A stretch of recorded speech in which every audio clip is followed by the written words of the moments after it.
Dear student, previous video में हमने first type of economy capitalist economy के बारे में पढ़ा था। आज हम देखेंगे सोशलिज्म इकोनॉमी के बारे में। In historical timeline socialist economy comes after capitalism. This economy was firstly adopted in Russia after the revolution of 1917। तो 1917 का जो रेवोल्यूशन हुआ था उसके बाद रशिया ने सबसे पहले सोशलिज्म इकोनॉमी को अडॉप्ट किया था। अकॉर्डिंग टू लुक्सेंहुर्ट्स, socialism is that movement whose objective is to provide the ownership and of manufacturing goods, including all types of natural and man-made goods involved in large scale production in the hands of entire society in place of few individuals। तो यहाँ खास बात क्या है कि जो भी factor of production है ये किनके हाथ में रहती है? सोसाइटी के। कैपिटलिज्म इकोनॉमी में हमने पढ़ा था कि फैक्टर ऑफ प्रोडक्शन पे ओनरशिप, प्राइवेट ओनरशिप किनके? कुछ लोगों के हाथ में ही रहती है। तो इस आगे क्या हो रहा है इससे? So that increase national income may be divided in A more equitable form such manner that there is no specific harm to the economic aspiration of people and to their freedom to selection of business or consumption। तो इस तरीके से क्या हो रहा है कि socialism economy में सभी फैक्टर ऑफ प्रोडक्शन का सोशलाइजेशन हो जा रहा है, इक्वल डिस्ट्रीब्यूशन ऑफ इनकम हो रही है, साथ ही fundamental freedom to individuals to a certain extent are found in socialism. तो उनको फंडामेंटल फ्रीडम्स भी मिल रही है। Let's read about the characteristics of the socialism। First one is social ownership on the factor of production. तो ये सबसे main जो है कैरेक्टरिस्टिक्स है कि इसमें सभी जो इम्पॉर्टेंट चीजें हैं या फैक्टर ऑफ प्रोडक्शन है इस पे ओनरशिप किसकी रहेगी? सोसाइटी की, या आप बोल सकते हो गवर्नमेंट की। Private ownership upon all the factor of production is eliminated and their ownership, control and regulation rest in the hand of state. The government takes all decision regarding the use of these resources. तो यहाँ पे decision making कौन करता है? Government करता है। हर एक जो चीज है उस पे ओनरशिप अगर किसी पर्टिकुलर प्राइवेट पर्सन की भी हो, ये सब कुछ हैंडओवर कर दी जाती है गवर्नमेंट के पास। Second one is production and distribution by the government. Under socialism decision regarding which good will be produce, what will be method of production, for whom will be the goods produced, etc. are taken by government. The government takes the help of the planning authority in this context। तो planning authority जैसा decision making करती है उस हिसाब से government decide करता है कि प्रोडक्शन और डिस्ट्रीब्यूशन कौन करेगा, कैसे करेगा, कितना किया जाएगा, किस चीज का प्रोडक्शन किया जाएगा, ये सभी डिसीजन मेकिंग कौन करता है? गवर्नमेंट करती है। Third one is economic planning. तो ये चीफ कैरेक्टरिस्टिक है सोशलिस्ट इकोनॉमी की। यहाँ पे सबसे पहले इकोनॉमिक प्लानिंग की जाती है और प्लानिंग के अकॉर्डिंग उसको एग्जीक्यूट करने की कोशिश की जाती है। हमने कैपिटलिस्ट इकोनॉमी में पढ़ा था कि प्राइस मैकेनिज्म होता है। जिस चीज की प्राइस ज्यादा होती है प्रोड्यूसर अपनी इच्छा से उसका प्रोडक्शन करता है, लेकिन यहाँ जो सोशलिस्ट इकोनॉमी है यहाँ पे पहले जो प्लानिंग की जाती है वो उस हिसाब से प्रोडक्शन वर्क किया जाता है। More equal distribution of wealth. So due to social ownership on the factor of production under socialism, distribution of wealth is significantly equal. In the socialist economy, wages are the major source of individual income. Whatever inequality exists between the income and of individual is present due to variation in the rate of wages। तो यहाँ पे हमने पढ़ा कि सभी चीजें factor of production पे किसका ओनरशिप रहती है, गवर्नमेंट की, और इसी वजह से मेन सोर्स ऑफ इनकम क्या होता है, wages.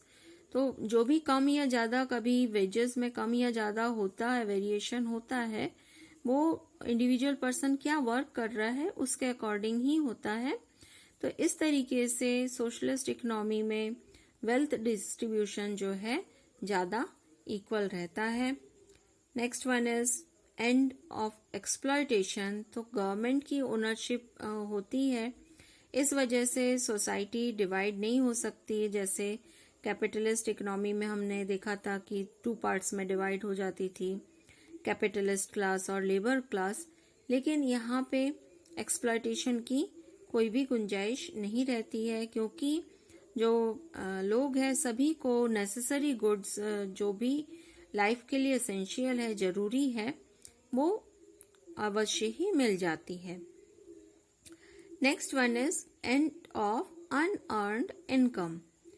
In socialism every individual had to work according to his capacity and he received income as per his requirement. Therefore, unearned income cannot be obtained by any individual in this. तो socialist economy में सभी लोगों को work करना पड़ता है और जो जितना वर्क करता है उस हिसाब से उसकी इनकम होती है, जिससे वो अपनी रिक्वायरमेंट फुलफिल कर सकता है। इस तरीके से अनअर्न इनकम वाली बात जो हमने कैपिटलिस्ट इकोनॉमी में पढ़ी थी कि लोगों के पास सक्सेशन का राइट होता है, इस वजह से कई लोगों को बिना काम के ही एज अ सक्सेसर, उत्तराधिकारी होने के कारण उनको अपने पूर्वजों की संपत्ति मिल जाती है। लेकिन यहाँ पे ओनरशिप किसकी है, गवर्नमेंट की है, तो उनको वर्क करना पड़ता है। Next one is absence of competition.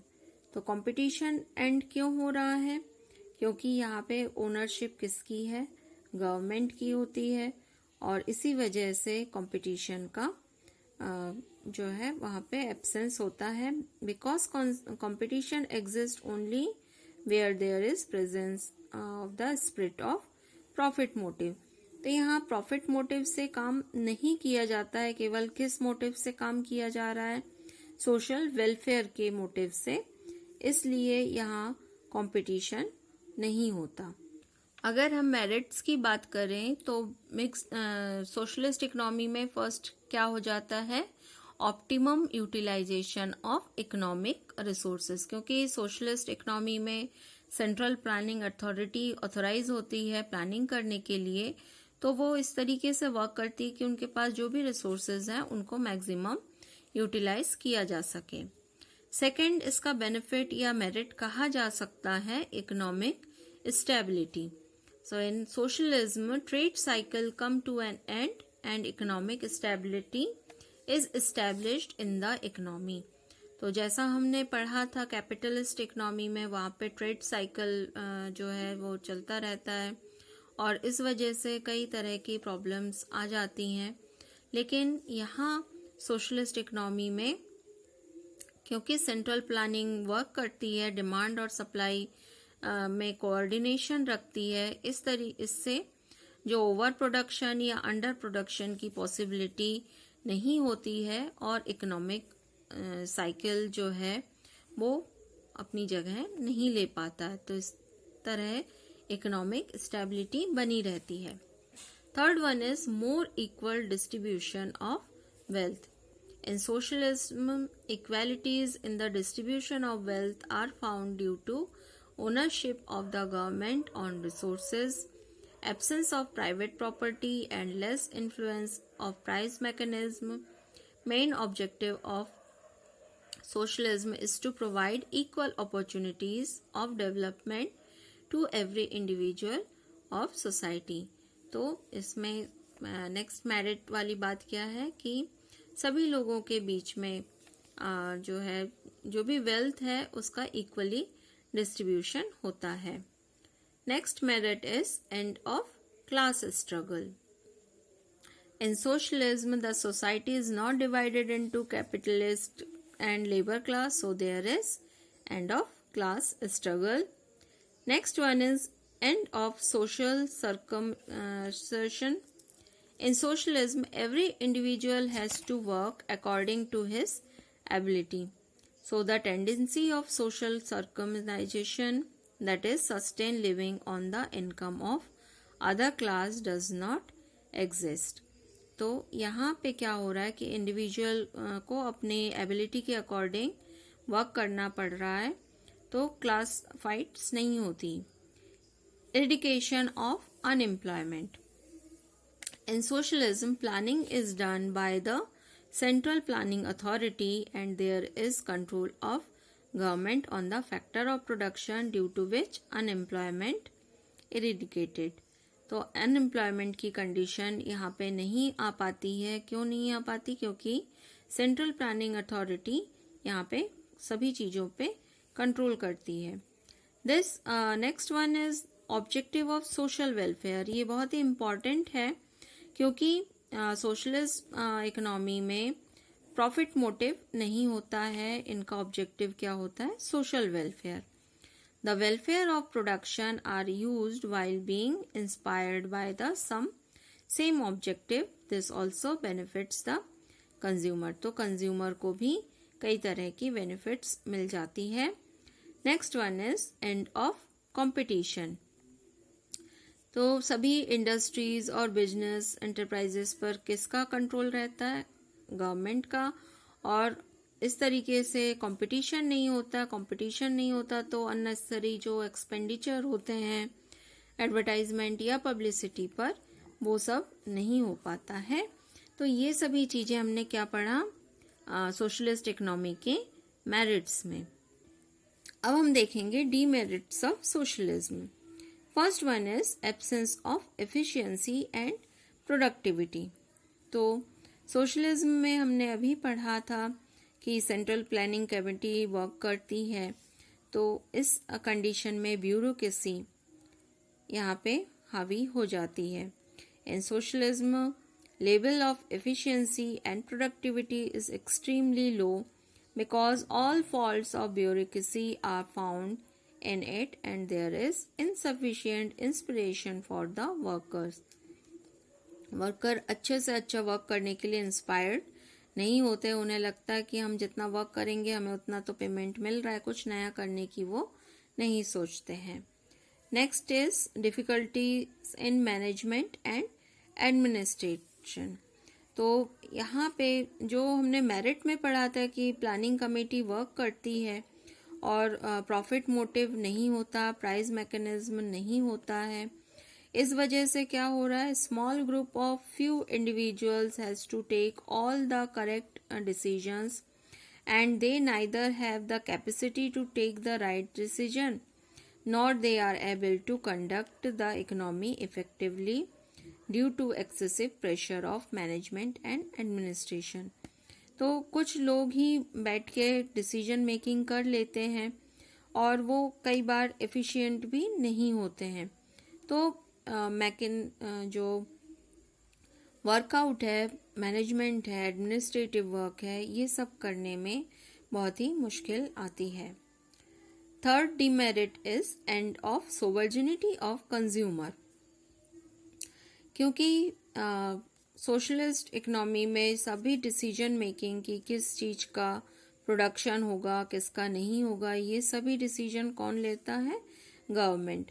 तो इस तरीके से कंज्यूमर को अगर कोई दूसरी चीज यूज करने की इच्छा है तो वो उस चीज को यूटिलाइज नहीं करता है. इस तरीके से कंज्यूमर की सोवर्जिनिटी एंड हो जाती है, यानी उसकी इच्छा का यहाँ पे ध्यान नहीं रखा जाता है.